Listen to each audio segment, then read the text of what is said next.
If everyone would take your seats, please, we will begin. Please silence your cell phones in order to avoid interruption. And I would like to, before we get started, take a point of personal privilege. And I've written this out because I may be emotional about it, but I would like to share my heartfelt gratitude to each of you that across the Commonwealth that have reached out and shared your sympathy, condolence, and prayers regarding the passing of my beautiful sister. I especially want to thank Floor Leader Rudy for the moment of silence on the floor in honor of her. That really touched my family's heart. My sister was a remarkable person, and she touched the lives of so many. She was a retired teacher of 29 years and a cheer coach for over 2 decades. Her life has been celebrated by beautiful tributes on the social media, news articles, and last Friday night, during halftime of the football game, she was honored with a lantern release in her memory. And the elementary school that she taught for all those years are wearing pink bands in her honor. So it's been incredible for us to witness the gratitude and love for a teacher and coach that loved what she did and wanted every student to be better for the time she spent with her. So as an educator, please never, ever diminish the fact that you have the opportunity to make a difference in the lives of your students that you have in your classroom or coach or whatever.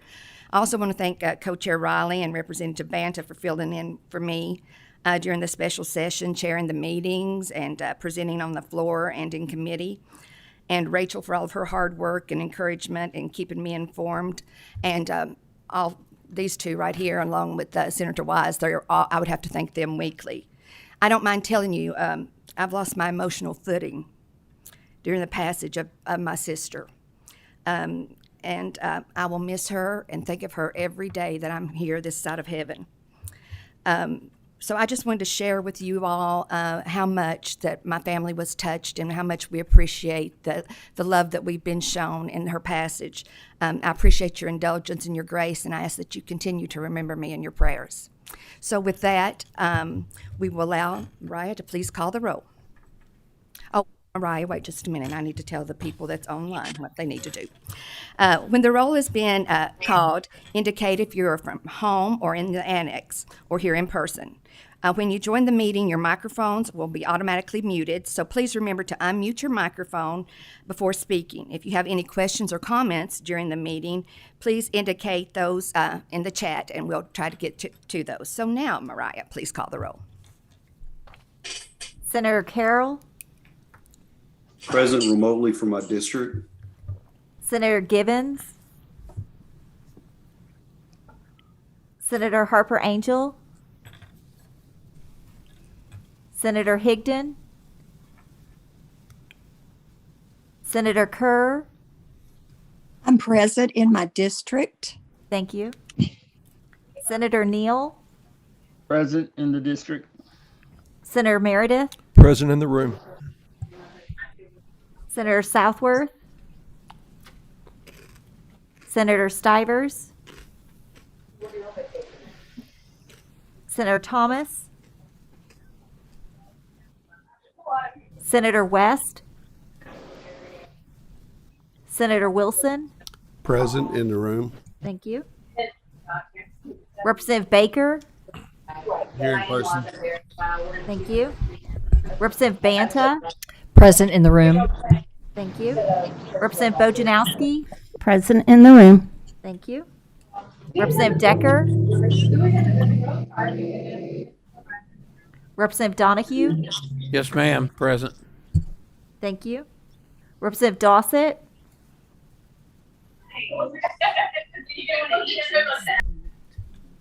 Representative Hart. Present in the room. Representative Koenig. Representative Lewis. Representative Massey. You're in the room. Representative McCool. Present in my district. Representative Miller. Representative Gibbons Prunty. Present in the room. Representative Rayburn. Representative Riley. Present in the room. Thank you. Representative Scott. Present in District 41. Thank you. Representative Timoney?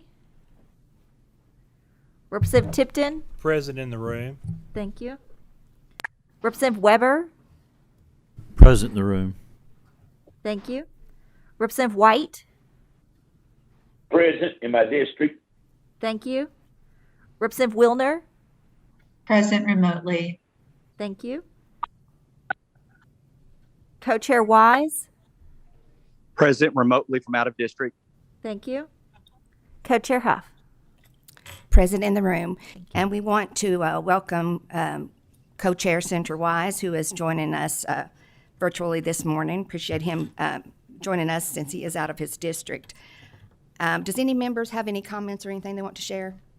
Chairman, I would like to say that I'm present in my district, Jennifer Decker.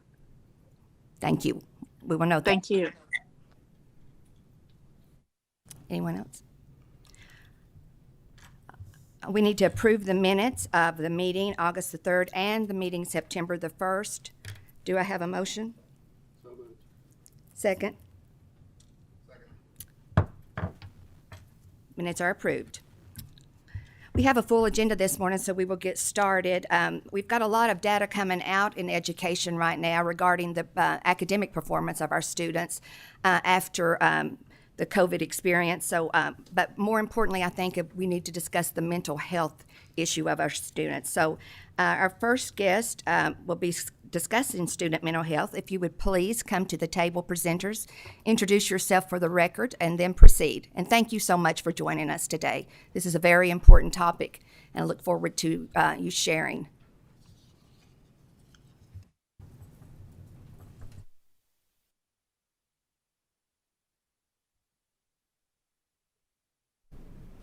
Am I set to go? Okay, now am I set to go? Yes. Okay. Good morning. My name is Linda Tyree. I am the director of the GREC Crisis Response Unit in Bowling Green, Kentucky. We represent 45 districts in South Central Kentucky. I also work with the Kentucky Center for School Safety, and I do trainings for threat assessment, training, and support. Really, the reason that we are here is we want to be able to talk about student mental wellness. With our crisis team, we're typically called in when there's a death or serious injury of a student or a staff member.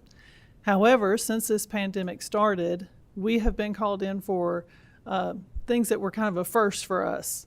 We've been called in for times of anxiety, depression, suicidal ideation. We know that during this pandemic, we've had an increase in student mental health concerns with that remote learning. When students transition to remote learning, we know there was a lot of exposure to trauma, to stress, family stress, even exposure to pornography when they were learning online. So all of these things just compound the problems of adolescence that are just part of normal growing up, have been compounded tremendously. I know for me, when the pandemic started, I was a school counselor in Morgantown, Kentucky, and it was so difficult to reach students, to be able to talk to them. Students on my caseload, I would try to reach. A lot of times I couldn't reach them at all, and when I could, often there was a parent or guardian in the room with them who I might suspect being the cause of their trauma or their abuse or neglect. So I wasn't able to get a really clear indication of their experience. So I'm no longer in the field, so I brought two amazing school-based mental health professionals with me, and hopefully they will be able to give you a more clear indication of what they're seeing this school year. So Amy Riley, I'll let you introduce yourself. Sure. My name is Amy Riley, and I'm a school counselor at Mercer County Intermediate School in Harrodsburg. I'm also on the governing board for the Kentucky School Counselor Association, and am the chairman of the board of directors for the Kentucky Center for School Safety. I want to thank each one of you all for the opportunity to share with you about my own personal experience dealing with the effects of COVID on the mental health of Kentucky students.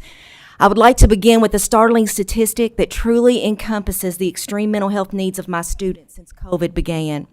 A recent CDC report found that 25% of respondents between the age of 18 and 24 had contemplated suicide in the previous 30 days.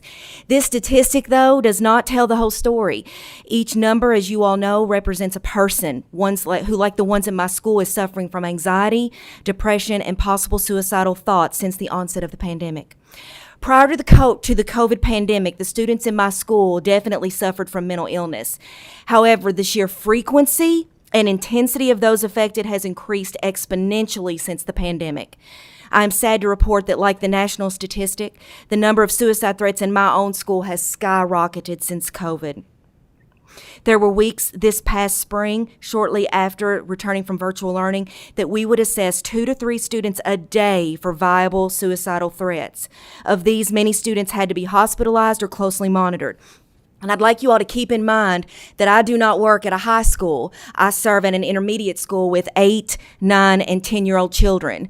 Just this morning, I had to do a suicide risk assessment on a 9-year-old in my school before I came to this hearing today. The reasons for these suicidal threats were diverse and included unmanageable anxiety, home problems, and often loneliness. In my opinion, the isolation of the COVID pandemic has had a profound effect on the mental health of my students and students across the state. At the recent Kentucky School Counselor Association conference held in Lexington, I was able to hear the thoughts of other counselors across the state regarding this issue. Over and over and over again, counselors relayed that mental illness diagnoses like anxiety and depression have increased among their students, while the students' ability to navigate social interactions and difficulties have greatly decreased. In short, the effects of COVID on Kentucky students, on my students, are vast and intense. My heart hurts for my students who face mental health challenges on a daily basis. My heart hurt even worse when I was away from my students and they could not access me the way that they could in person. While the legislatively mandated increase in mental health professionals throughout the state has drastically improved the services provided to our students, it's impossible to adequately deliver these services from home, and there is still a need for more professionals. Even in my own building, where we employ a school counselor, a school social worker, and a school psychologist, there are days when the 3 of us scramble to meet the intense mental health needs of our 600-plus students. There is a need for more school-based mental health professionals and thus more services for students suffering through the mental health effects of the pandemic.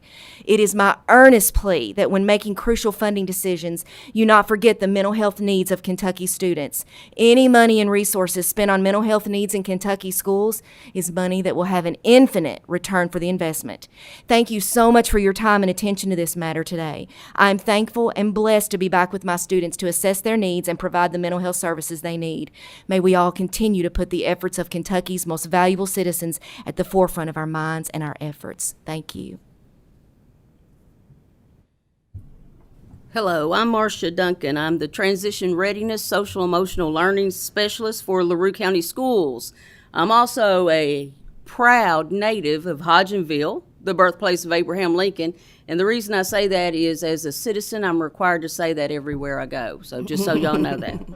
And I'm here today to talk about the impact that COVID-19 has had on the mental health and emotional well-being of our LaRue County students. This is my 26th year in public education. I began my career as a FRISC coordinator. I did that for 23 years.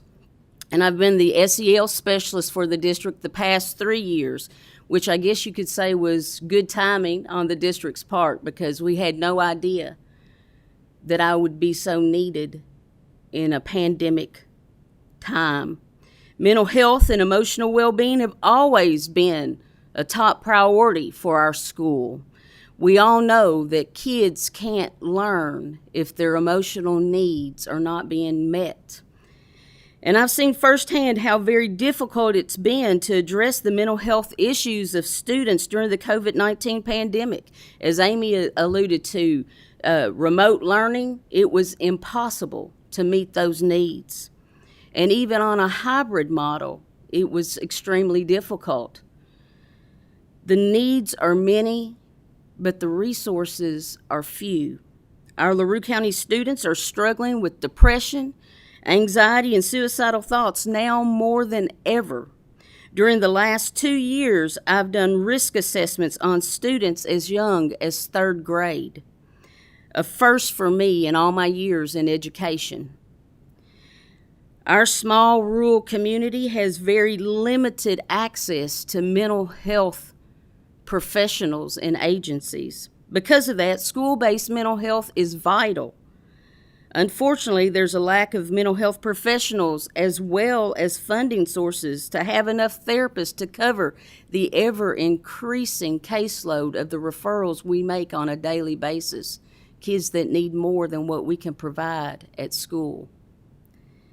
Students are also dealing with grief. Grief is a curious thing. We all process loss differently, and grieving for these students has taken on a grief of the loss of the normal, fun activities and programs that are offered and provided at the schools. Dealing with the lack of consistent routines has been detrimental to the mental health of our students. Our kids have lost so much during this pandemic, and as you can see, grief doesn't necessarily revolve around death. Unfortunately, LaRue County Schools has sadly experienced the death of a district employee. A well-loved school bus driver died due to COVID-19 complications, and his death serves as a reminder of how fatal COVID can be. Students and school staff both are deeply saddened by this tragic loss. Along with that grief, there's also a fear that we could lose another person to COVID or become very sick ourselves. I've never seen so many students being fearful to be in the school setting, and it makes my heart hurt to see fear on students' faces. With all these major issues students are facing, our teachers and staff feel overwhelmed and sometimes ill-equipped to help them. When our kids are hurting, we hurt too. So many of our school staff members are in a state of distress themselves, wanting to help but not really knowing how. Dr. Bruce Perry, a leading expert in childhood trauma, states that humans are emotionally contagious. We sense the distress of others. COVID-19 has left so many in a perpetual state of mental turmoil. It concerns me when the adults are struggling emotionally and the impact that has on students. It's our job as adults to be able to model emotional regulation and coping skills for our young people. This pandemic has greatly impeded that from happening. I've dealt with suicidal staff members this school year, also a first for me. It's clear to me that we must address the emotional needs of all in order to ensure that each and every student is able to not just survive this school year, but to thrive. I'd like to thank each of you all for allowing me the opportunity to speak today. I truly value your willingness to listen and work on viable solutions for meeting the mental health and emotional needs of every Kentucky school student. The work you do has such a valuable and long-lasting impact on all Kentucky kids. Thank you. Thank you, and thank you for sharing those statistics. I know this is something that we really need to take seriously and look into. I've had parents that have shared with me that, that they never imagined their child would be as depressed, and it was concerning to them because they didn't know how to handle it. So the work you do is very much appreciated. We do have a question from Representative Bojanowski. Yes, thank you very much. So I'm a special ed elementary teacher, and I'm seeing firsthand a lot of the kind of externalizing behaviors of kids coming out of the epidemic. And there's no argument that in-person schooling is essential. However, I did wonder if you have seen, because I think it's a simplistic view to say that part of this was being out of school. Can you speak on the impact of the opioid epidemic and the impact of social media? I've read quite a bit about the impact of, say, Instagram on the self-worth of young girls. Can you speak on that as an influencer for youth mental health issues? Well, definitely those types of barriers to learning have been there for quite a while. So we've seen that. I've seen that impact for probably the last 10 years. Yes. However, with that transition to remote learning, we've really seen that increase just at amazing rates, because they're not only social distance, but they're distance from those peers, they're distance from the caring adults that could usually maybe speak truth into their life, where maybe they're hearing other things on social media or through those other outlets. So definitely those are contributing factors, but I really feel like they have been here for probably about 10 years. Okay. And may I just make one more comment briefly?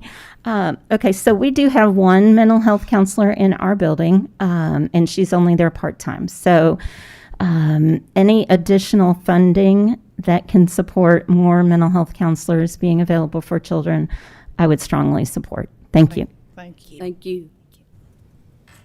Representative Massey? Very, very quickly, two questions. I guess this will be to Linda Tyree, and I'll just ask them both together. One, can you describe a little bit the impact on resources this has made?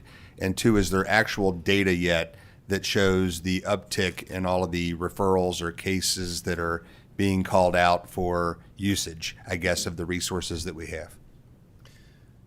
You know, honestly, I don't know that number right off as far as the usage. I think what we've heard so far is just experiences with school counselors. The impact that they've seen on their caseload has tremendously increased. I think nationwide it's about 300% increase in the need for mental health supports from young people. However, I don't have a statistic for Kentucky at this point. I apologize. Thank you. Do you have any statistics on those that have taken their lives after COVID, after the experience we had in education with COVID? I know that we had a child in a neighboring county that was described as just bubbly and full of cheer and joy that had taken his life. I think it was a young man, maybe in elementary school, just this past week. So this is real. I think that sometimes we get caught up with the fact that they're children and how could they be having these experiences. But, you know, I have talked about bullying and doing legislation with bullying. And we had some pushback because people don't realize all that social media and the impact that has with bullying and what the children are facing today. So do you have any idea of any numbers regarding those children within the Commonwealth that have taken their lives? The last rate that I saw was an increase, and it was just over a very short period of time. I think it was just comparing a quarter of the year based on statistics from 2019. It had gone up 57%. I know last Thanksgiving our crisis team worked a death by suicide in a district in our region of an 11-year-old student. That was the youngest that I have ever experienced. So we have definitely seen increase, but like I said, nationwide it's 333% increase in the need for mental health supports. That's just the students that are reaching out for help. We know because of those barriers to reaching that access, when we don't have that person in the building that's easily accessible, a lot of kids don't reach out. So that's just the ones who are actually seeking, mental health supports. Thank you. We have a question from Representative Tipton.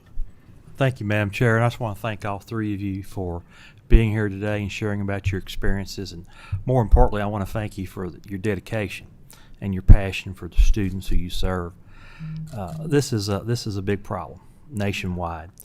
Suicide rates are up. Opioid deaths from overdoses are up. I read this week that the deaths in veterans and our military are up. This is not just a youth problem. This is a societal problem right now. Couple of questions. You reference, we all recognize we have a workforce problem in our nation.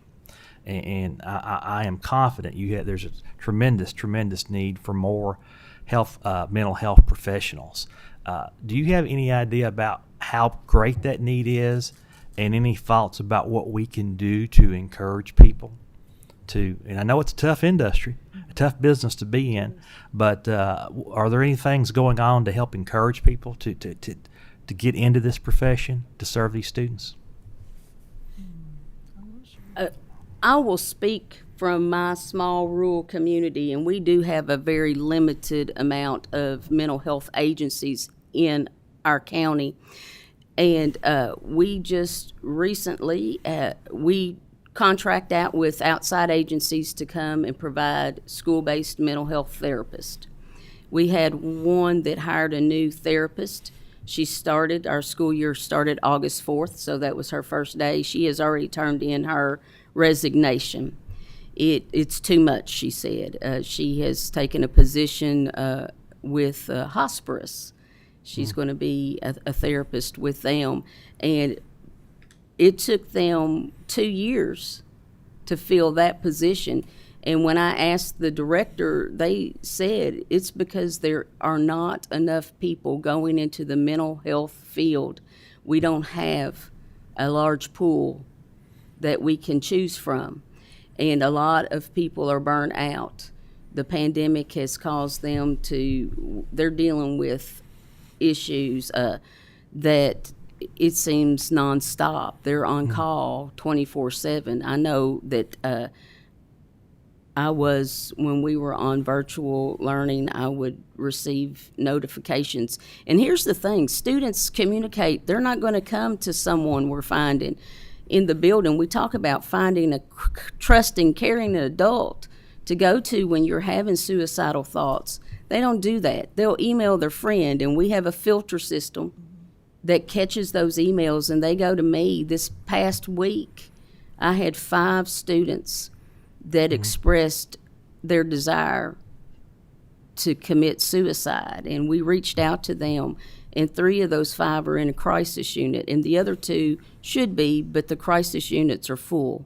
So I don't know what the solution is, but I know what the problem is. There's not enough mental health professionals. Okay, well, thank you for sharing that, and that's certainly something we can look into. I work a lot with the higher education community, and I'll certainly reach out to the university presidents and encourage them to work on this and see what they can do to recruit people into this field. Thank you. Representative Baker. Thank you. Ladies, thank you for shining a light on this important issue. Our kids truly are our future, and they're the greatest asset that we have. And I'm blessed with 2 wonderful boys. I love them dearly, and I'm sure other parents do as well. But thinking about the issue that's in front of us, I was thinking of a quote by Frederick Douglass. It's easier to build strong children than to repair broken men. How do we get out in front of this issue? What can we do as parents, as educators, as people in our community to address this and to help come alongside these children and to build them up rather than tear them down and make them fearful? I have a couple thoughts on my mind. One thing is we should never shut down in-person education ever again. Another thing is what can we do about the fear that's spread online, the fear that's spread through the media and social media that paralyzes older adults, middle-aged adults, and children. And it does cause a lot of people to live in fear. But those are 2 things I think we can do about making sure we have in-person education, and what can we do on social media and the media, the daily 4 o'clock hour that we have. But what can parents and educators do to come alongside those children and strengthen them, to help them to stand? I think that's an excellent, excellent question. And I think that one thing that I would encourage parents to do is to become very involved in the social emotional learning in your child's school. You know, we talk a lot, and you've heard us talk a lot about what I would call reactive services, about things that we do once a threat is already there, once a child is already anxious or depressed. But you don't hear a lot of talk about prevention. And I think it is absolutely critical that parents advocate for a strong Tier 1 SEL curriculum in every school. And what I mean by that is access for every single school before a problem comes up, to learn about character, to learn about resiliency. I love that word resiliency. We actually have a character word of the week in my school. That is one of the hardest words to teach kids, but we are actively teaching kids how to bounce back from adversity. So you do have mental health professionals that are equipped to teach students this. They just need the ability to do it in their school system. Sometimes this Tier 1 preventative instruction is put on the back burner for these other reactive type services. And just to add to what Amy said, long before the pandemic, with the School Safety and Resiliency Act, that's one thing that Senator Wise was very passionate about, was making sure that we did have a mental health professional in every building, with at least 60% of their time being used with direct services to students. And a lot of people don't understand exactly why that was so important. But as a school counselor, I mean, we wear many hats. We are the building assessment coordinator. We write 504 plans. We chair special ed meetings. We are doing enrollments and withdrawals and registration and scheduling. So there's so many other responsibilities that take us away from being able to respond to students. And like Amy said, we don't want to be reactive. We want to be proactive. So that Tier 1 means that every single student, every kindergartner, every first grader that comes in the door, before they ever show any kind of problems or at-risk behavior, we're already talking about articulating their feelings, how to be socially acceptable with the way that they address those feelings, how they can regulate themselves and have social regulation. And so there's so many things that go before there's ever a problem that can kind of head some of those off. So I appreciate your question. I think that is crucial right now. Thank you very much. And we have Representative Wilner with a question that is participating virtually. Representative Wilner. Thank you, Madam Chair, and thank you for bringing us this topic today. It's so important. And to the presenters, just thank you guys for being here. Thank you for this report. Linda, I really want to thank you for bringing up the School Safety and Resiliency Act. That was Senate Bill 1 in 2019 and Senate Bill 8 in 2020.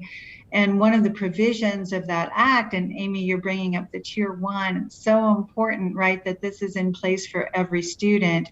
And of course, that bill included trauma-informed schools plans, which, you know, I think showed amazing foresight from this body, from the legislature, right? We didn't know we were going to enter a pandemic, but this was the school year when those plans were to be introduced and presented. And I'm just wondering what you can tell us is happening across the state, what you're seeing in terms of these trauma-informed teams, you know, within every school, within every district.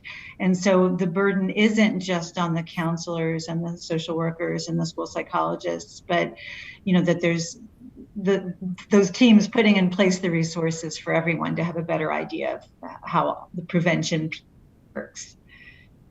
Yes, the trauma teams have been an absolute positive for our schools. I have been lucky enough to be able to participate in these and on many occasions. And what I can tell you that's going on in the state of Kentucky is that teams are meeting together. I know that we meet once a month and we talk about our students who are going through trauma, and we don't just talk about them, we develop plans for them.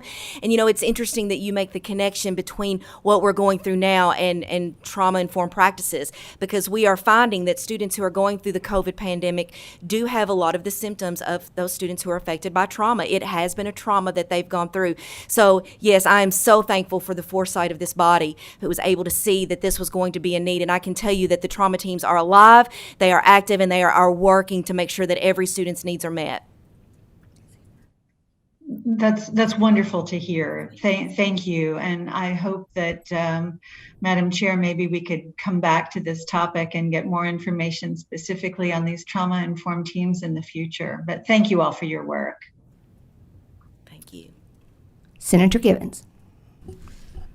Madam Chair, thank you. And as others have said, thanks for your presentation on a very timely topic. One of the questions that arose in my mind hearing the conversation, a question and your answers, was around this conversation, or the question is around school curriculum. Have we, or maybe we do already and I just don't know it, have we purposely embedded in the curriculum conversations about resiliency, about mental health, about social media and appropriate use?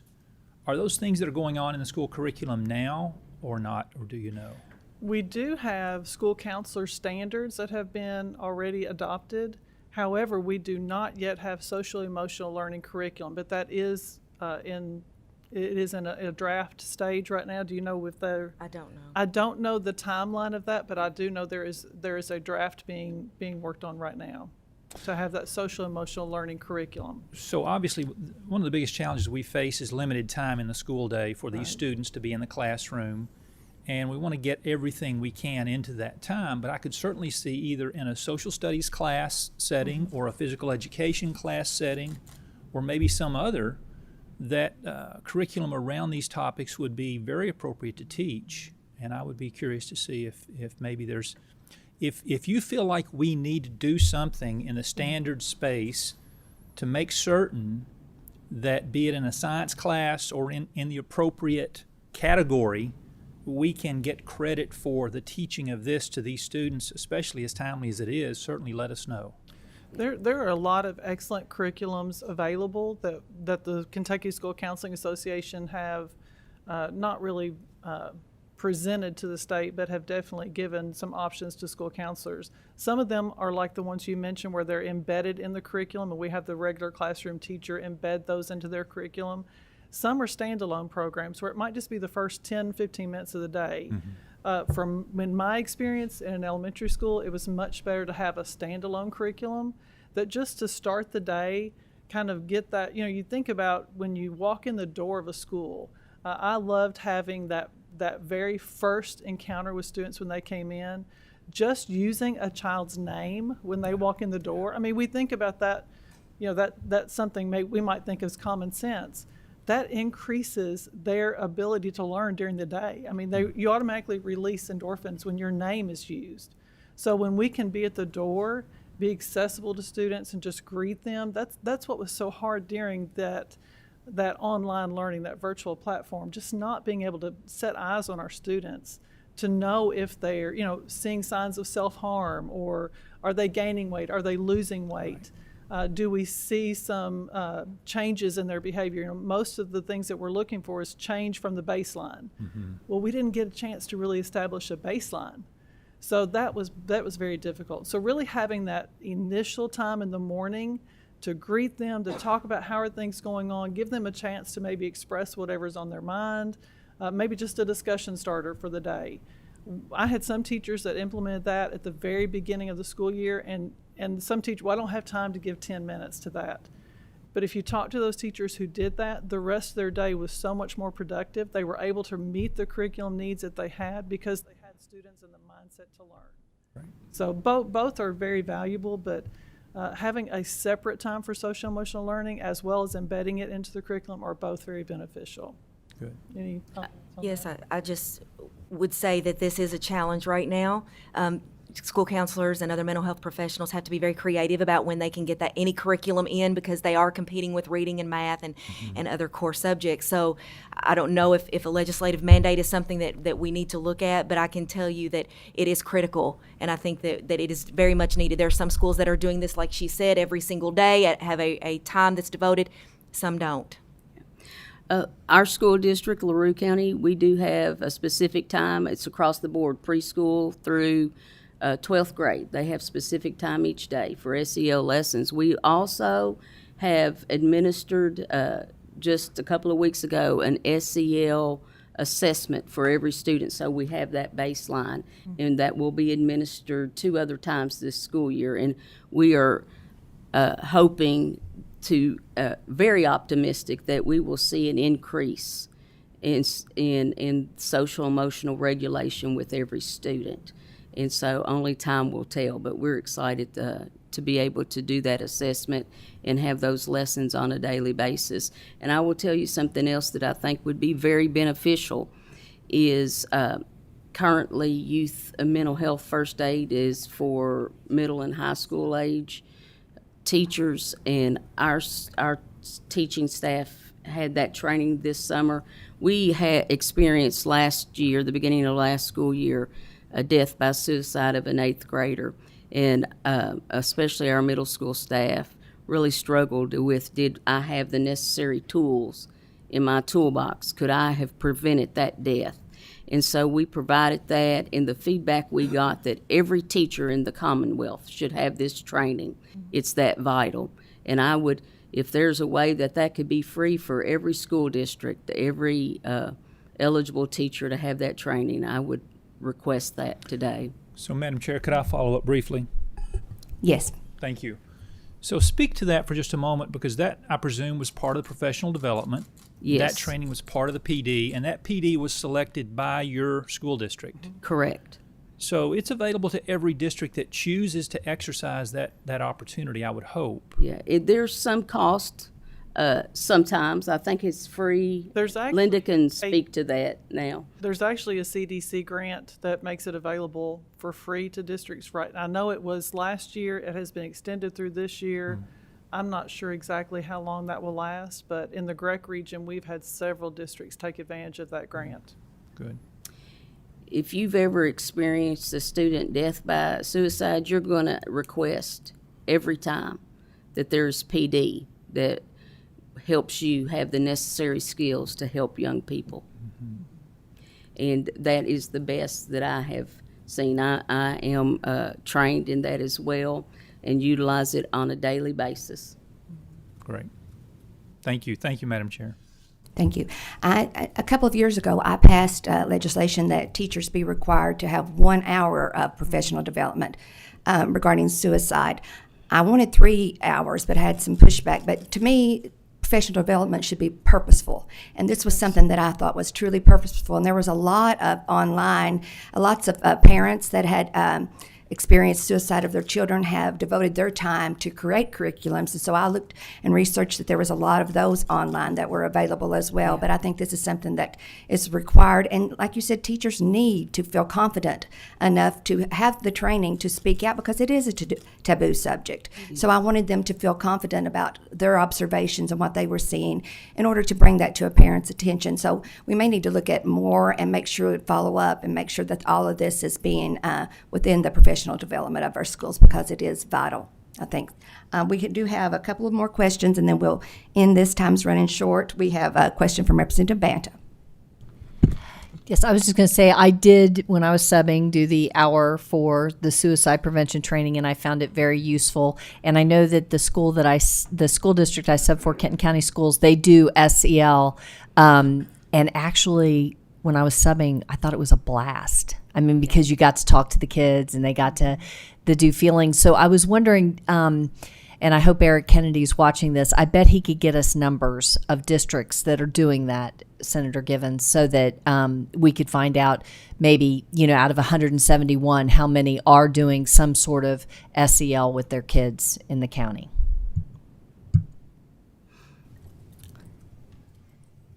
Senator Southworth.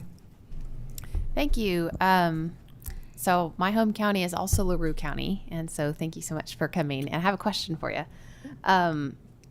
The SEL assessments you mentioned doing 3 times a year, how long is that? How many questions? Do you have like a copy that we can get to see? Sure. It's from Panorama Ed, and I believe our KDE, they contract with them. And when we were asking for some guidance on that was highly recommended. But you can access that, just Google that, and it'll give you a sample of that SEL assessment. And you can choose, there's different categories, and you can go in and custom build it for the needs of your district. And we kept it fairly, we wanted to be able to compare not just, statewide, but nationally, how our students are doing. So we kind of kept it, in line with what is recommended, but you can customize that, and yes, you can just Google Panorama Ed and see a sample of that assessment. Are you saying that the same exact assessment is given all 3 times during the year, or is the assessment questions change as the year goes through? The questions will not change. You build that assessment. We built that. Our district has hired SEL cadre leaders for each school. And so those cadre leaders, myself and our instructional supervisor met in the summer, and we worked on the questions we felt best suited our needs and would give us data to compare with other school systems across the nation. Okay, cool. Thank you. I will tell you, in our school district, we also use an SEL screener called SRSS, and it is absolutely fabulous as well. We are looking at externalizing and internalizing factors that students may have pop up, and we are using that data to place them in MTSS groups to meet their individualized needs. So it's another very useful tool. And this also gives intervention lessons for students. For instance, if they say, I have trouble making friends, then it will give recommended lessons on social skills. So did you attend Lincoln Days? Just a question for you. My mom was there, and I was not. I was out of town. It's okay.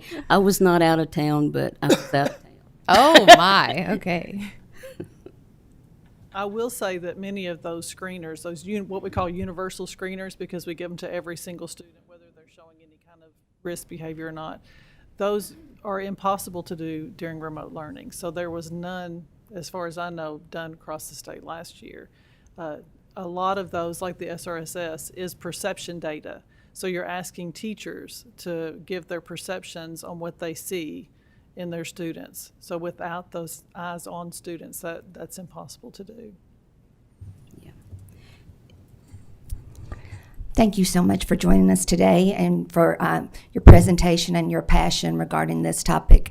I know that it's bound to be a burden and hard to handle and take home with you all the various problems that our students are facing. So we appreciate your dedication to the students of the Commonwealth, and we'll be following up and looking at this further. Thank you so much. Thank you.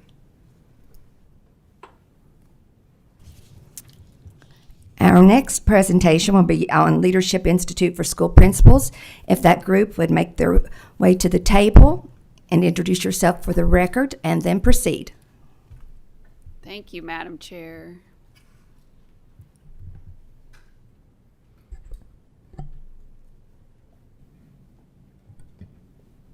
Almost there. Thank you, Madam Chair, members of the committee. I'm Kate Shanks, Senior Vice President of Public Affairs for the Kentucky Chamber of Commerce. Houston Barber, Superintendent, Frankfort Independent Schools, also co-chair as Board of Managers for Leadership Institute for School Principals. And excuse me, if you would like to share, to present your slides, you will need to share your screen with us, please. Oh. Hold on.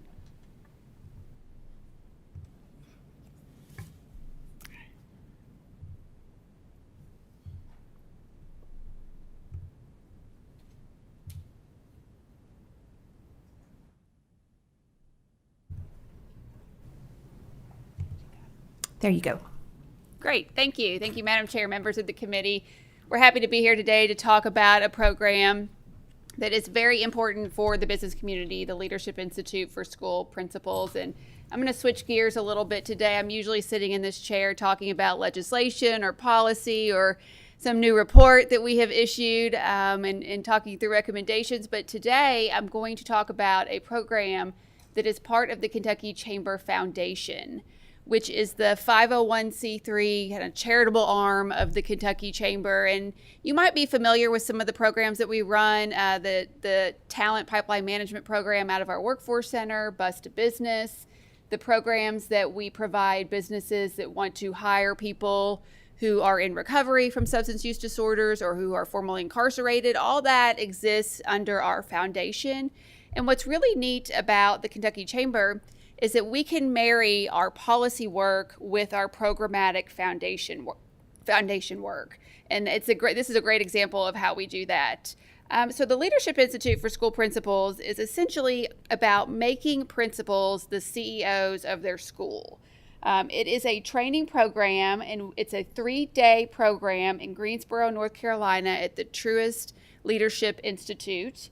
And then it's followed by a couple of 1-day sessions back in Kentucky. I think our group this year is actually meeting next week. And then there's also virtual class sessions, one-on-one coaching. There are weekly assignments, and then there's peer-to-peer assessments that they do as well. Our principals attend for free. This is something where we have generous in-kind support from the Truist Leadership Institute, and then we also raise funds from community leaders to support principals. So over the last 10 years, the program is actually 10 years old now, we have raised over $3 million to support principals participating in this program. So I'm not here to ask you for money, that's good news, but I want to make sure you're aware of this program because it's probably something where you have people in your community that you think might benefit from it. And this is a map that shows you the spread of the program across Kentucky. So those red counties are counties where we have had at least one participant in the program. The white counties, we have not had a participant in the program. And then the yellow and blue, the yellow are our 2021 class participants, and then the blue, we pick up a few new counties in the 2021 program. So I'll let you look at this map. You can see, I think several of you do have counties there where we have not yet had a participant for the program. So I'll let you take a look at that. But just giving you some more details about participants who of course apply to the program. We are looking at years of service. We are looking at the percent of students on free and reduced lunch from the school district, how they're working to close achievement gaps, and of course they have to have support from their superintendent to participate. So we've had 95 counties represented in the program, and over the last 10 years, that's been about 420 principals that have participated, and they represent a reach of around 400,000 students. So it's been a very successful program over the last 10 years, and we're certainly in a great position to continue for the foreseeable future as well. And this is our board of managers for the program. You'll see Dr. Houston Barber on there. He is co-chair along with Joel Hopper from Henderson, Kentucky. All of our programs have oversight or leadership where we pull in from the business community to set the strategy and the direction of the program. In this case, it is a sort of a 50-50 matchup of education leaders and business leaders that are very much involved in this program. So that's just a quick overview, and I'm going to turn it over to my colleague who's going to share some of his personal experience with the program. Yeah, thank you for the opportunity to speak today. And also I come to you kind of in a different hat and excited about it. This program was life-changing for me when I went through it as a principal. And I can tell you the principal's job itself, I know some of you have been principal for the day, is one of the most challenging jobs on a daily basis. And I think the experiences that they face often can be overwhelming, and sometimes to the point where, they need some guidance and leadership to really move forward. The ability to really change this game has come through the Leadership Institute for School Principals. It applies to the standard of being a CEO.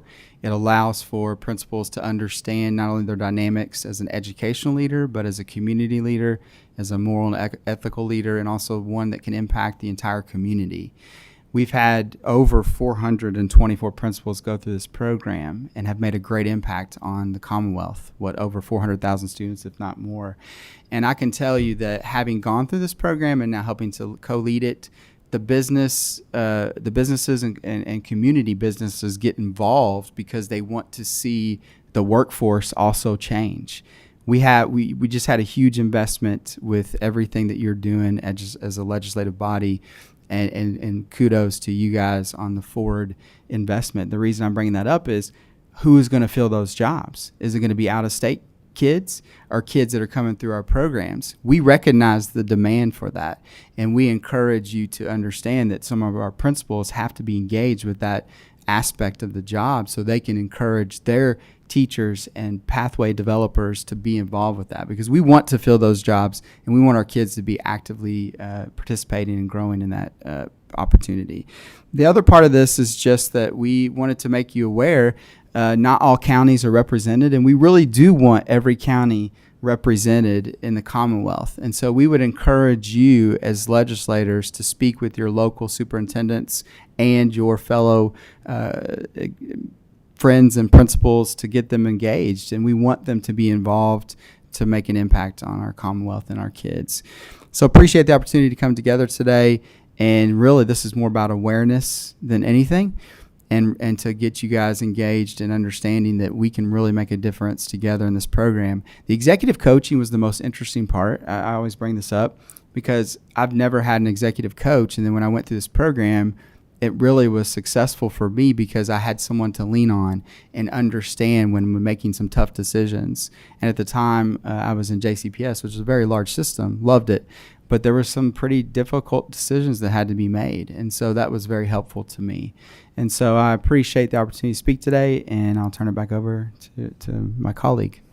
Thank you so much, and I will share the application process starts up in the spring. So if you have someone that you think would be good for the program, just let me know, and I can certainly connect them and make sure they get the application and signed up and so forth. So we have a little bit of time. Thank you. We do have a question, Representative Bojanowski. Yes, thank you. Very interesting. Mr. Barber, just a thought I had as you were speaking. Could you explain what the difference is now, kind of in your lens or your thought process as thinking about being a principal? I know you're a superintendent now, but when you were a principal, thinking about being a principal as a CEO of your building versus what you learned in your principal training program. Yeah, so and having been in both hats, of course, 2 different districts and different types of experiences, and every context is different. I think that, there was a lot of things as a young principal that I didn't understand at the time.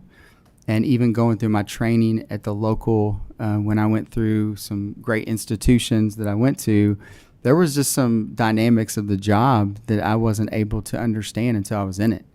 And I think this program provides that experience to really find out who you are as a leader. So, for example, you find out what your strengths are, how to utilize those strengths, and to best interact with people. So we began to understand how we interact with people who are different than us. Instead of trying to dictate, we empower. Instead of trying to lead from the front, sometimes you have to serve. And so those are things you learn along the way, and sometimes you're not taught those things as you go through principal school. Representative Gibbons-Prunty. Thank you, Madam Chair. I'm trying to pull up the slide. I can't really read the one with your the Board of Managers, but I had looked at it earlier this morning. Just trying to get a diverse membership. It seemed like there were a lot of people from similar areas. How do you get, do you plan on getting more people involved across the state? I know there were some Western people in there. I saw a couple Paducah folks, but I can't pull it up on my phone now to just look at who they are, where they are. Do you want me to pull it back? I was just curious about that. Yeah, I think that's a great point, and we are actually working now to expand the board and bring in some other individuals representing different parts of Kentucky. Of course, the Kentucky Chamber of Commerce Board of Directors, we do that's in our bylaws to do that. So if you have individuals that you think might be good to serve in a leadership role, let me know, and we're happy to have those conversations with them. And just a follow-up comment, Nan Hatchett's top notch, so kudos for having her on there. Thank you for the efforts, and I'm going to reach out to my folks at home. Thank you. Great. Representative Baker. Thank you, Madam Chair. I recently had a conversation with a school administrator who talked to me about a leadership program, and one of the requirements was critical race theory. Can you tell me how this program speaks to equity based on gender identity, sexual orientation, or race? Specifically curriculum, Houston, I don't know that there would be specifics in the curriculum on any of that. Yeah, I haven't. When I went through the program, we were with CCL, now it's with Truist. They're, as far as I know, and in every type of curriculum that they've experienced, it's more about self-growth and development, and it's less about what's happening in classrooms, to be honest with you. It's more about how they develop their executive leadership and how they grow and work with communities, their own people, so that they can be effective. Thank you. Yeah. Senator Higdon. Thank you, Madam Chair. And Houston, it's certainly good to see you today. And I had the privilege of working with you when you were a high school principal and also as a superintendent. And you certainly bring credibility to the program being here today. And just wanted to thank you for that. And like I said, your leadership is important. It's very important. And you know, there's that thing about, you know, some say leaders are born and some say they're developed, but either way, it's important to get them all the training and to help them to reach their full potential. So thank you. Thank you, sir. Thank you so much for your presentation today and making us aware of those. And members, please look at the map, and if you do not have a participant, reach out to your local school districts and encourage them to participate. I myself can appreciate the business community engagement in education, so I think it's a plus for all. Thank you so much for sharing with us this morning. Thank you. Thank you.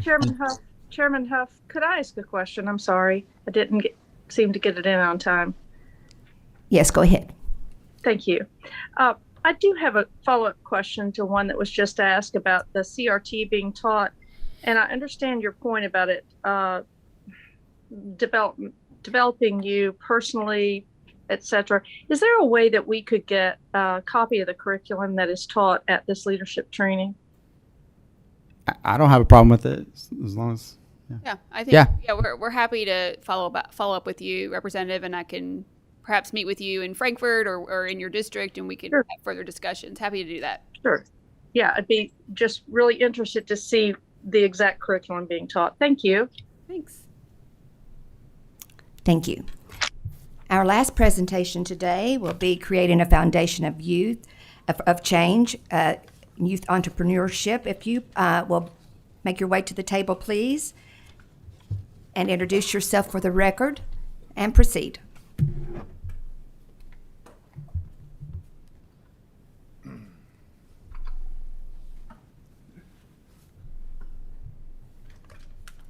Madam Chair, members of the Education Committee, thank you so much for having us. My name is Kyle Wilson, and I'm the CEO of Boom Beans.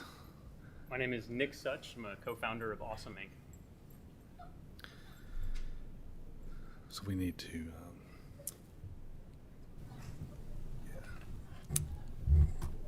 If you have some slides, if you would share your screen with us, please. Be appreciated. Thank you. While we're doing that, Logistical question. We sent the slides over ahead of time. Would they be on this computer already? Yes.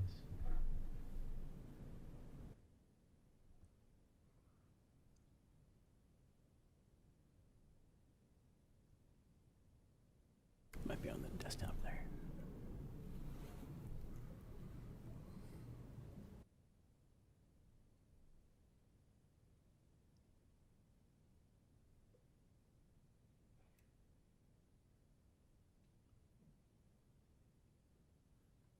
I think we share on Zoom there. Oh,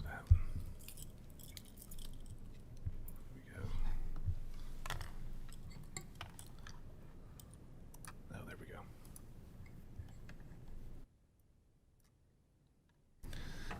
So while we're getting this set up, we come with some gifts.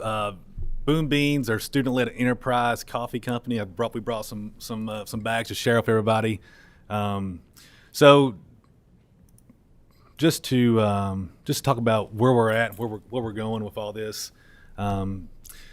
So my name's Kyle Wilson. I'm originally from Bell County, and I've lived in Lexington for the past 15 years. I've had several successful startups, ranging from software companies, Unified Analytics, and Unified Industry, and also KY Hemp Corporation, several brands that we launched and scaled nationally under that, under KY Hemp Corporation. And Nick and I have been talking about this for several years. I don't know if y'all are aware of Awesome Inc. and what they've accomplished in Lexington, an ecosystem for innovation and startups. I would highly recommend for y'all to check that out. So we got talking about this, several years ago, but how could we duplicate what Awesome Inc. has created in Lexington and really bring that to Appalachia? bring it to Appalachia, a startup incubator, if you will. I graduated in 2000, and from 2000 to where we are now, in many of our counties in Eastern Kentucky, we've really taken a downward slide. I don't have to tell y'all that. Y'all know that. With opportunities dwindling, opportunities creating from within our counties almost non-existent. And so Nick and I really started looking into this. How could we solve this problem? And so we started working backwards. The end goal of what what we're doing is to give startup funding, seed funding for startups to high school students. We partner with high schools in Eastern Kentucky. And so we started working backwards about how could we accomplish this. So we first launched boombeans.com. And so boombeans.com is we wanted to get a brand out there that really related to a lot of people. Coffee is something that most of us enjoy, and it's got a great message behind what we do with it. But eventually, I knew it would turn into a student-led enterprise. If we're going to have students start businesses in high school to give them funding for startups, we got to teach them how to run an established brand and what that means. So we launched boombeans.com first to get that message out there and provide a student-led enterprise. That's what the boombeans.com is. If you look at boombeans.org, that's who we are as a nonprofit. And you can go in there and check that out. But we partner with high schools, and we teach entrepreneurship. We provide the curriculum. We're either live by Zoom or in person every day. There's students, there's a teacher present in the classroom. We have a proprietary social platform that we'll get to in just a moment. And ultimately, the end goal is we got students to launch a product, service, or software within the school year. And it's capped off at the end of the year by what we call the Young Entrepreneurship Show. And the end goal is provide seed funding and mentorship throughout. It's a lifetime partnership with these high school students. So we'll talk a little bit about our social proprietary platform. You can get on there now. It's basically their own Facebook. And the goal of this was to really provide students an opportunity to network. So you may have an entrepreneur in Bell County, but you may have software developers in Moorhead who like this idea, who like this, this opportunity to work together to bring it to life.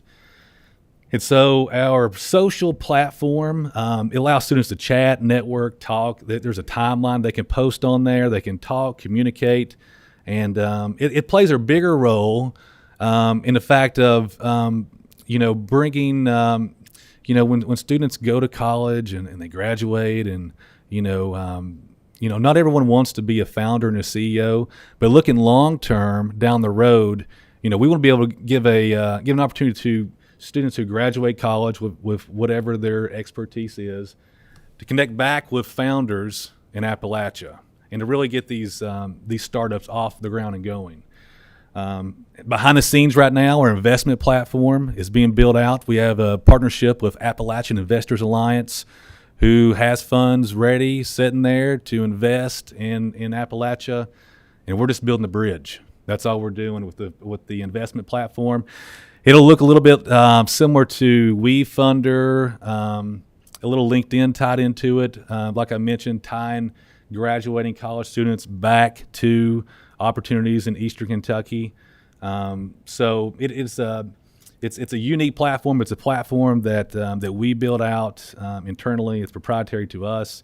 And like I said, the goal is to connect students across Appalachia, encourage them to work together, and provide potential investors with an opportunity to view our startups.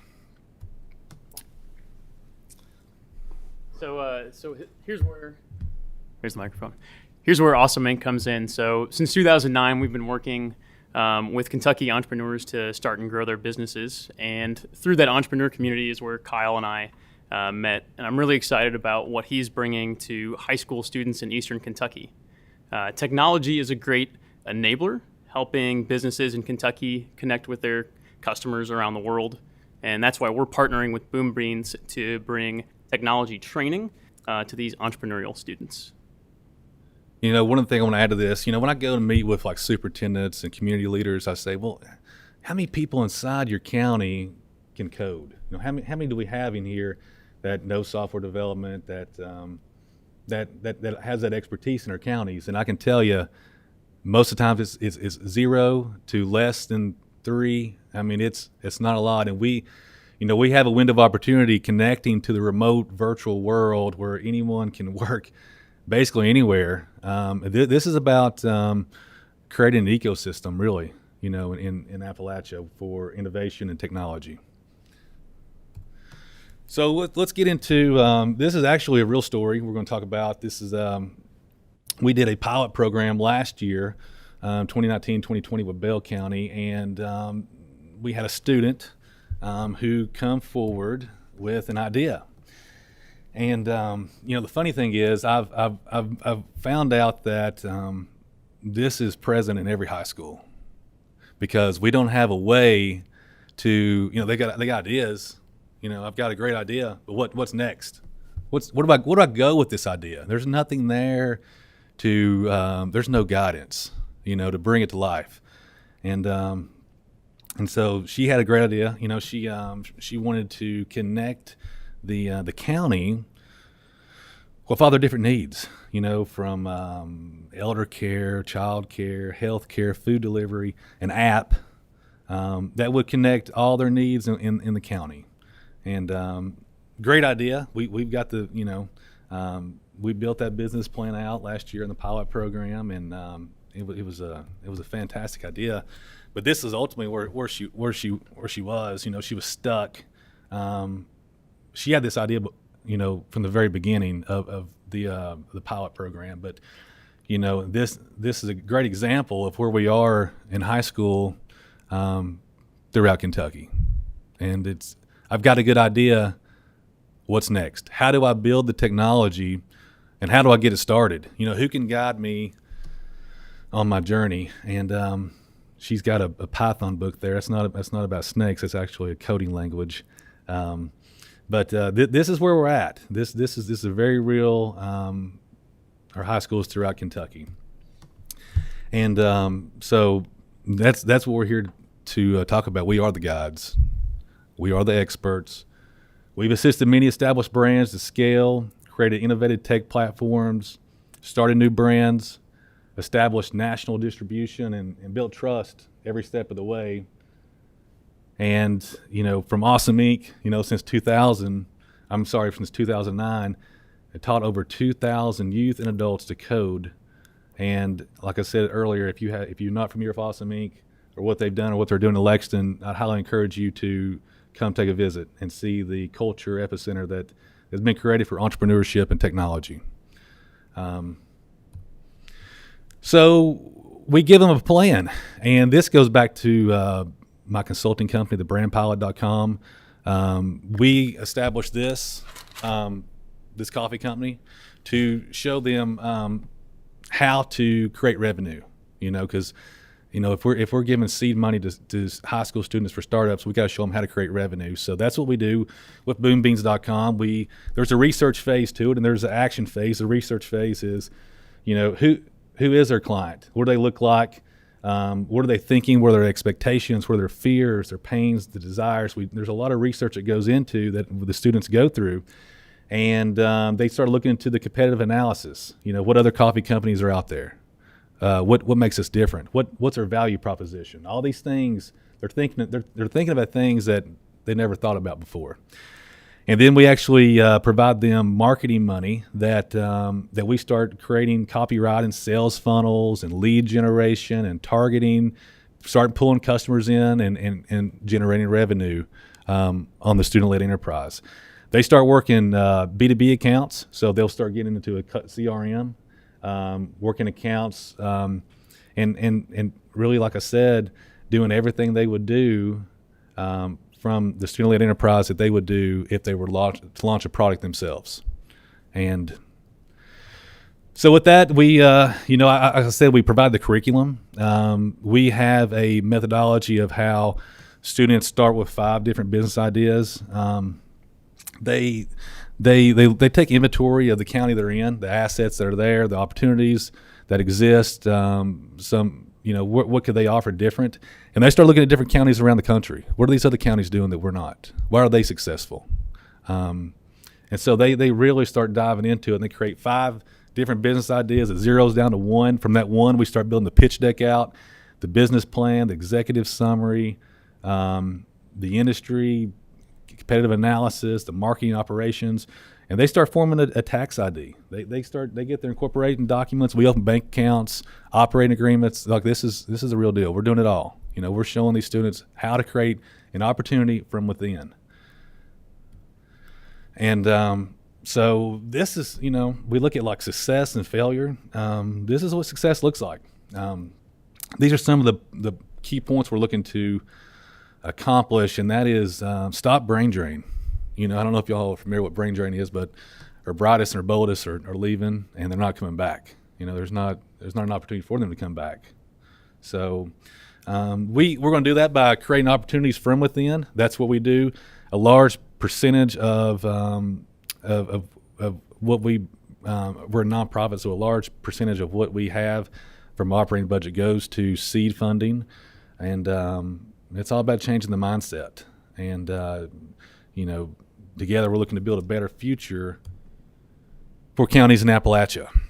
And failure looks like this. Failure is we're going to keep on doing what we're doing now.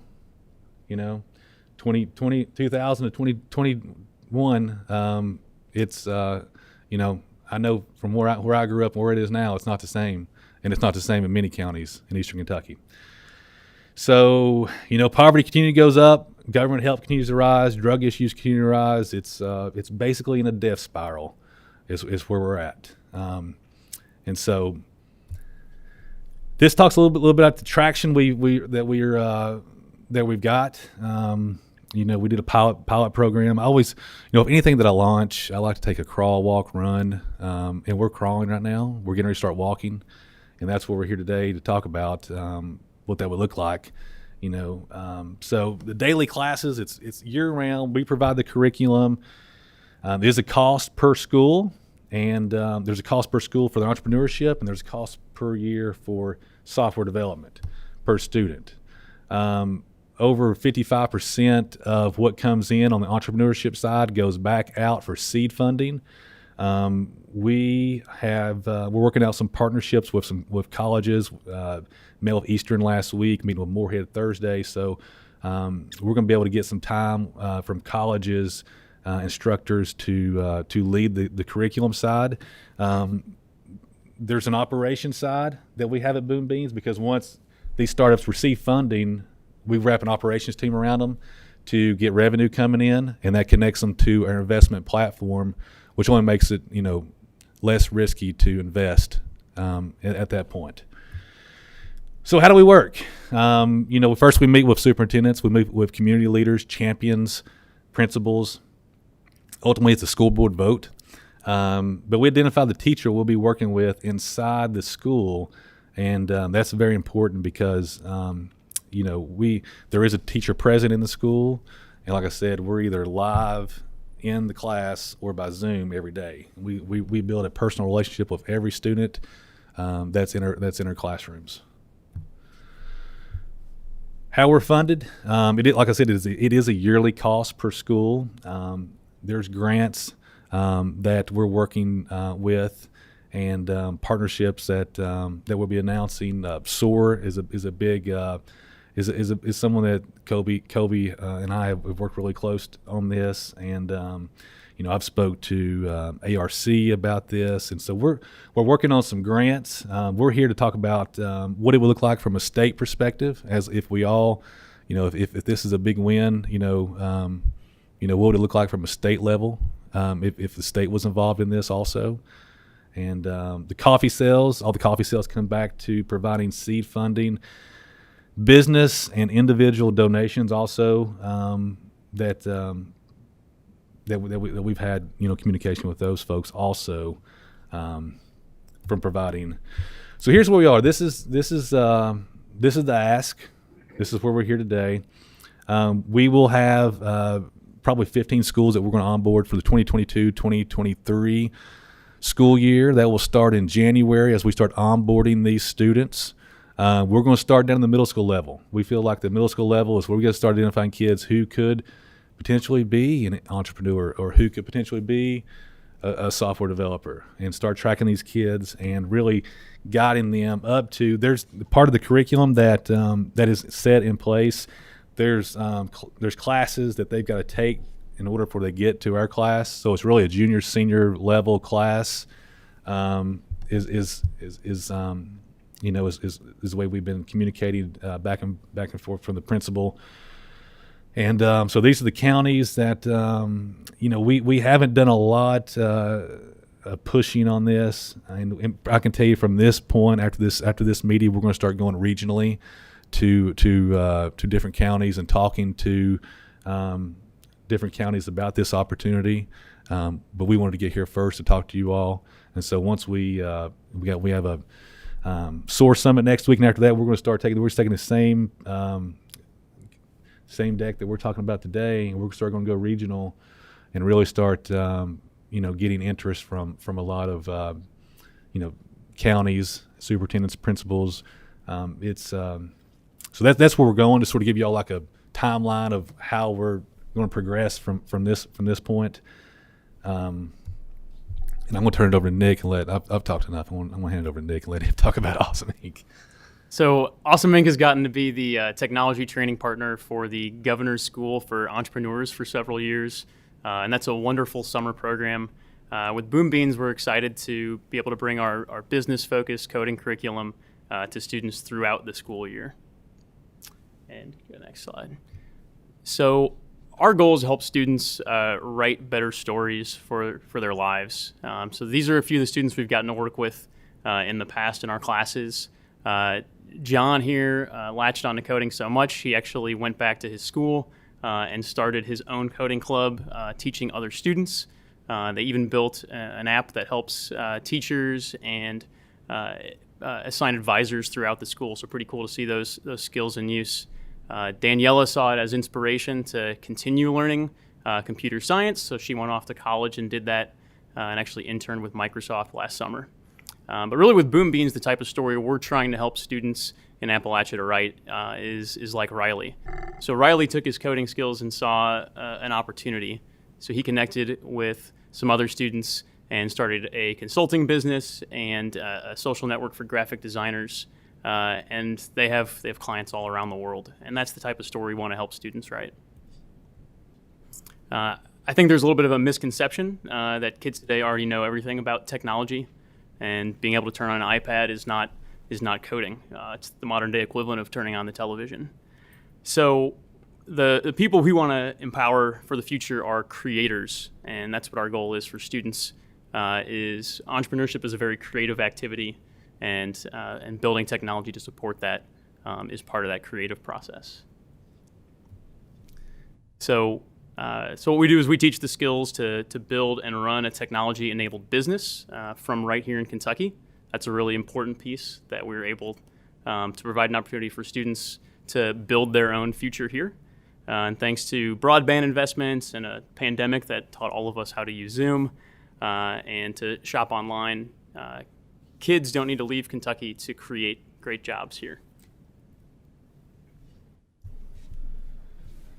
That wraps up our presentation. And just want to thank you all for being here to give us the opportunity to listen to what we're saying. So I'm sure you have questions. Thank you. Yes, we do have a few questions. Representative Bojanowski. Thank you very much. Just briefly, have you collaborated at all with the Governor's School for Entrepreneurship? Yes, ma'am. Yes, ma'am. Tasha and I, we've met, and this is, that's a. And I know Nick's going to talk about this also. That is a great, 3-week program in the summer. It's a fantastic opportunity. We're on the same page.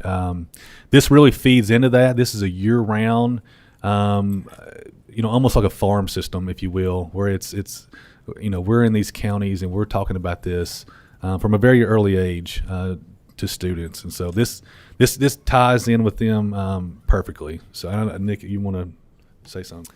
Yeah, we've worked with GSE for years, love what they're doing. I think, as Kyle mentioned, it definitely pairs together well with the summer program and this being year-round in schools.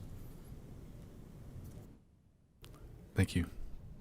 Senator Thomas.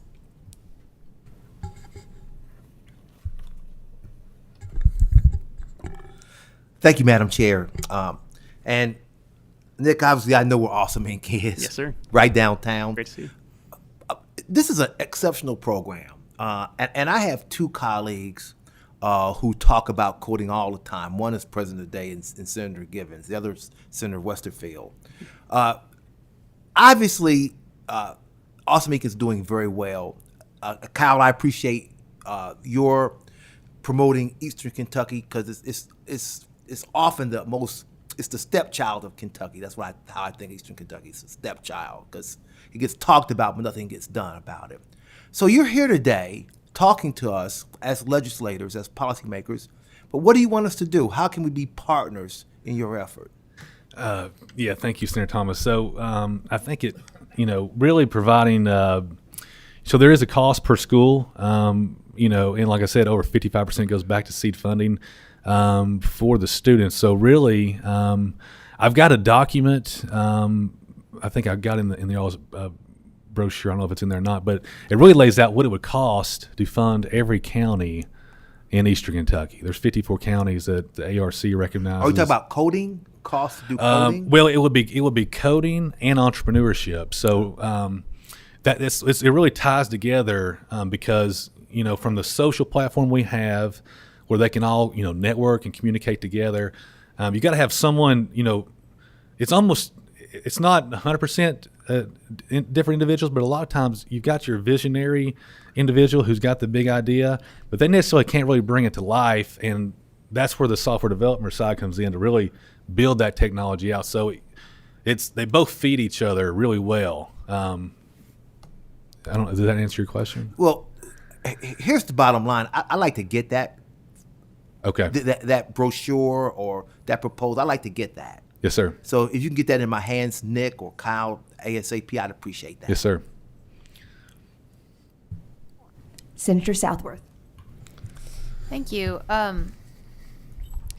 So I find this extremely interesting because one of the things that lays on my mind every time we talk about these type of things is, and I'm not saying this is an accurate statistic or that's even reliable information. Back in 2014, though, I'm thinking of the numbers from the Bureau of Labor and Statistics.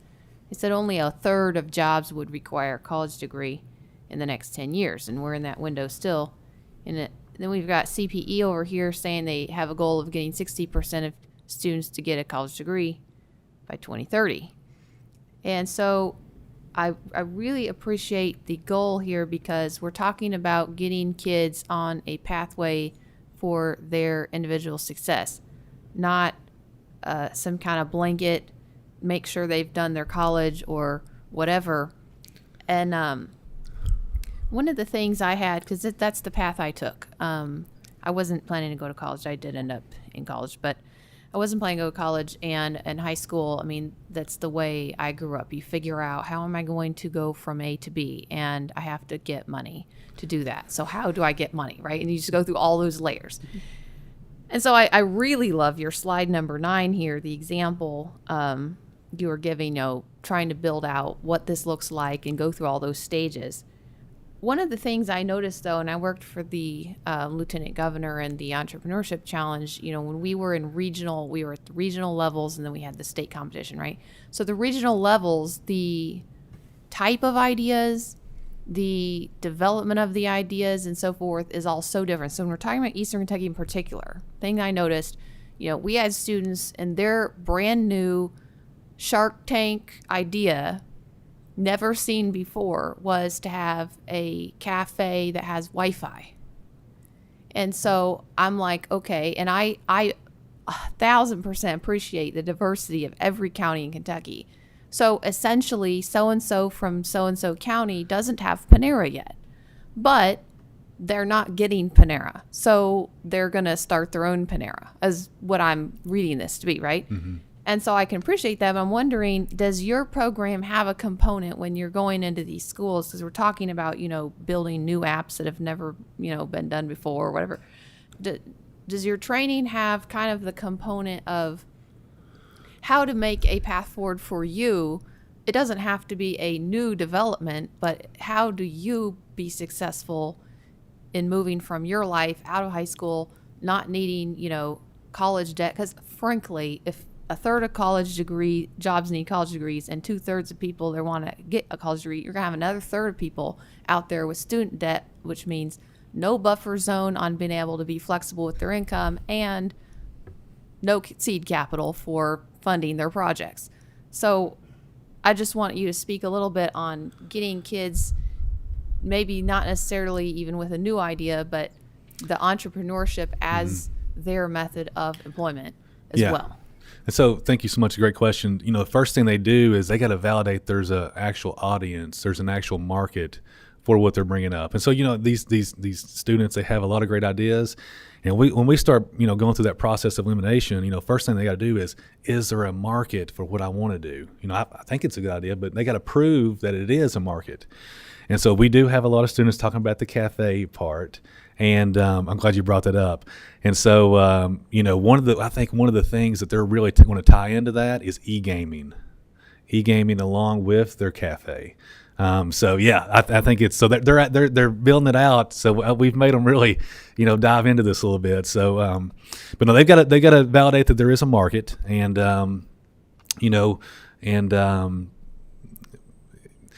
it's a process that we go through, through them with that. Can I have a follow-up, Madam? Very briefly, we're and crunch for time. Thank you.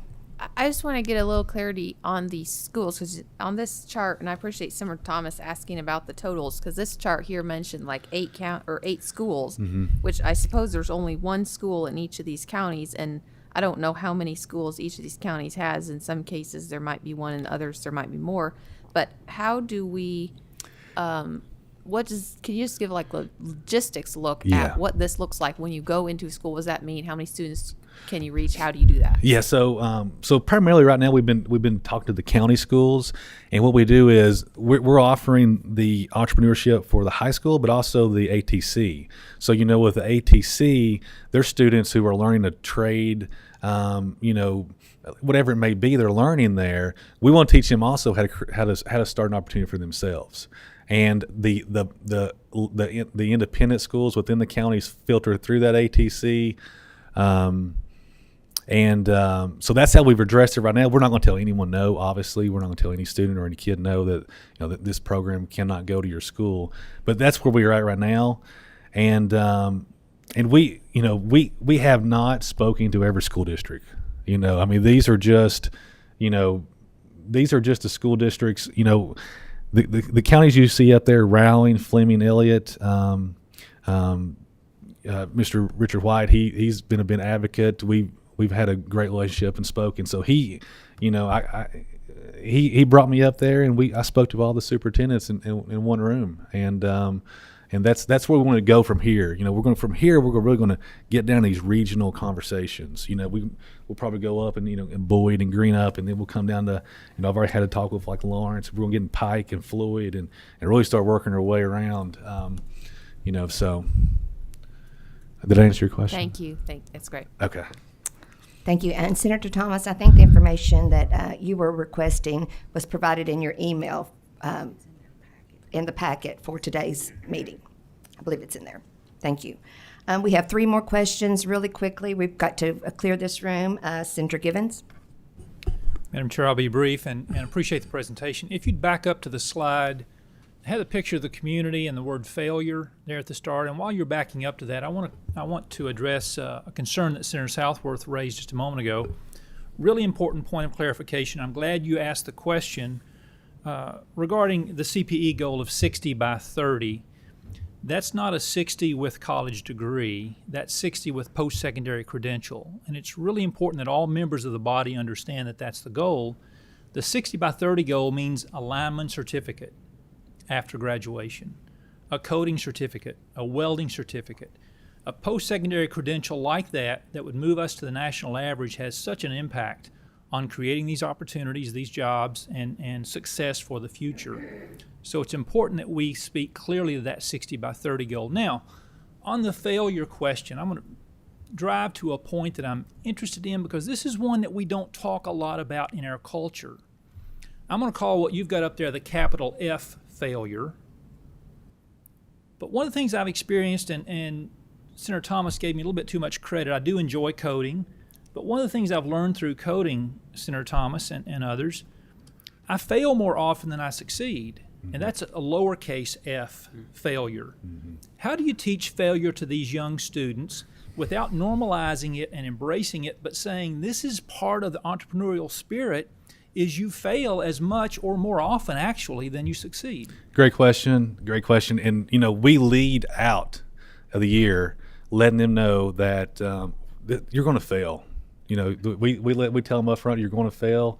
Failure is part of winning, and really you can be wrong 100 times. All you have to be right is one time, and so we encourage that. We want students to know that, you're going to get it wrong, but we got to keep working through, the process of finding something that does work. And, yeah. Representative Bantam. Yes, I was just curious.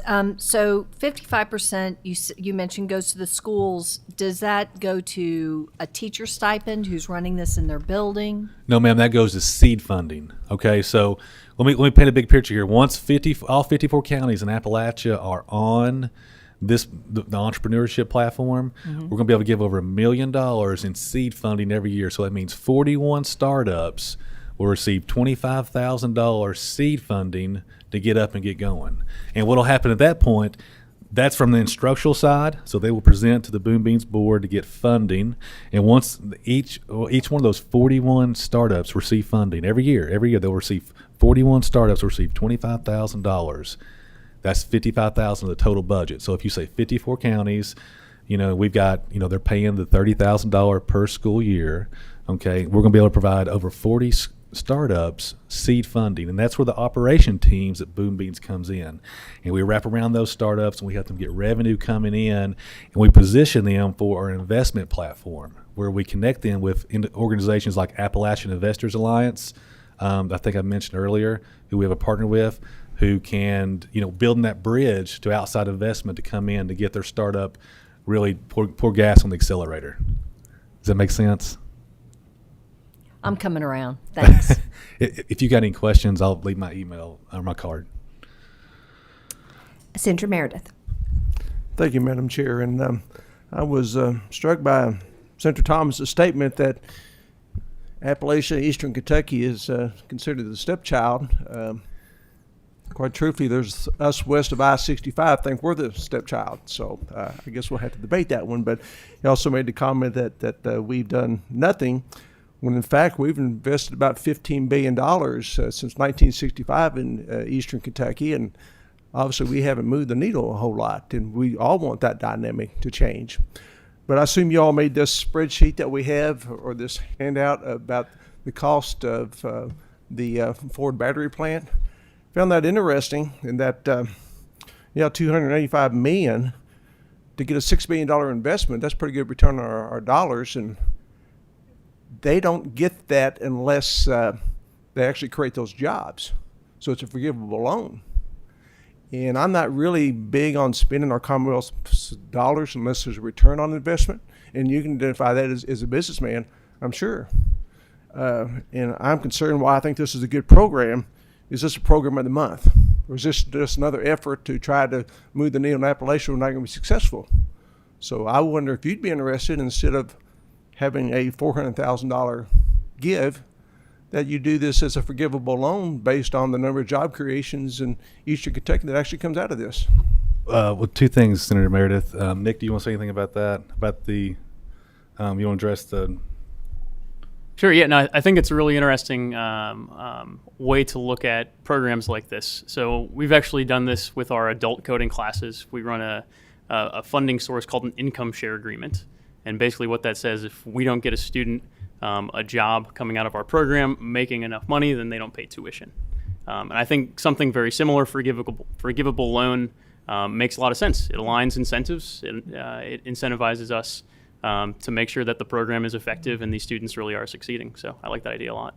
And I like it as well because I believe in building symbiotic relationships and partnerships, and this is the way to do it. And I can tell you, Senator Meredith, that one thing that stuck out to me, I spoke to people in Eastern Kentucky, is, when coal was pouring and the state was collecting tax money, and they had a voice. They had a voice, and that money's not coming in the state anymore, and they feel forgotten. They feel they don't have a voice. And that's been said to me many times by community leaders. You're talking about a loan. We're a nonprofit. That does not. I don't know where you're. That's not. I think one of the things when we looked at that announcement, huge win for Kentucky. This is biggest investment ever, right? This is lots of bipartisan support for the Ford plant. But one of the things that makes us wonder about is Detroit's getting some of that money. We're still reliant on this outside company to come in, and Ford has been a great partner in Kentucky for a long time. But I'd love someone from Kentucky. It was their last name on that plant. And that's what we're trying to get started. This is a very long play to help get students into entrepreneurship, starting their own businesses in high school. And so I think it's, maybe some of these students will be starting businesses that are suppliers to that Ford plant. I think really getting those young folks a seat at the table and a conversation, and really a network that starts in Appalachia but can grow around the state, is a big piece of what success looks like for this Boom Beans program. Yeah, and Senator Meredith, this is about creating from within. That's what we're all about. Well, I don't argue about the merits of the program. I think it's got tremendous potential. But again, does it become the program of the month and we give you 400 and nothing ever comes from it? Structured like Ford, it makes sense to me, is why not? If you say you can do this, you're successful at it, you have confidence in the program, why would you not take that risk? Mm-hmm. Well, in the startup world, there is nothing guaranteed, but we've got a great team to wrap around these startups to give them every opportunity to bring revenue coming in. We've got our proprietary platforms we've invested that I can guarantee you it doesn't take a month to build. That takes a lot of time, a lot of coding from our social platform, from our investment platform. This is something that's going to be here for a long time.